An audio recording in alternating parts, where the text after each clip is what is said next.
নমস্কার, আমি ডক্টর দীপ্ত রায়। আজকে আপনাদের সামনে এনেছি একটা নতুন বিষয়, গলব্লাডার স্টোন। শুনতে থাকুন।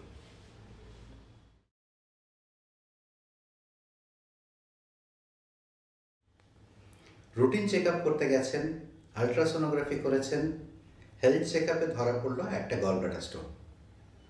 আতঙ্কগ্রস্ত হবেন না, সবসময় যে অপারেশনের প্রয়োজন আছে তা নয়।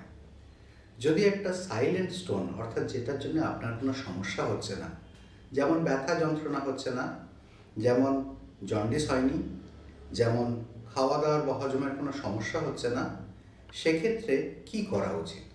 যদি স্টোনটা ছোট থাকে, ধরুন 8 মিলিমিটার স্টোন, সেক্ষেত্রে আপনার যদি শারীরিক কোনো অসুস্থতা না থাকে, আপনার ফ্যামিলিতে যদি কারোর ক্যান্সারের হিস্ট্রি না থাকে, এবং আপনার যদি গলব্লাডারে অন্য কোনো সমস্যা যেমন পলিপ না থাকে, সেক্ষেত্রে গলব্লাডার স্টোন কিন্তু আপনি অবজার্ভ করতে পারেন।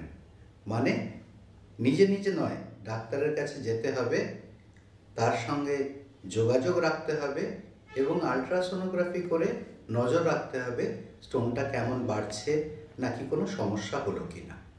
সেক্ষেত্রে অপারেশনের প্রয়োজনীয়তা হতে পারে।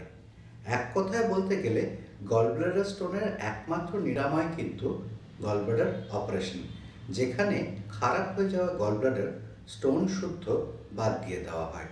এবং গলব্লাডার শরীরের কোনো অপরিহার্য অংশ নয়, তাই গলব্লাডার বাদ দিলেও সুস্থ স্বাভাবিক জীবন যাপন করা সম্ভব। সবাই সুস্থ থাকুন, ভালো থাকুন।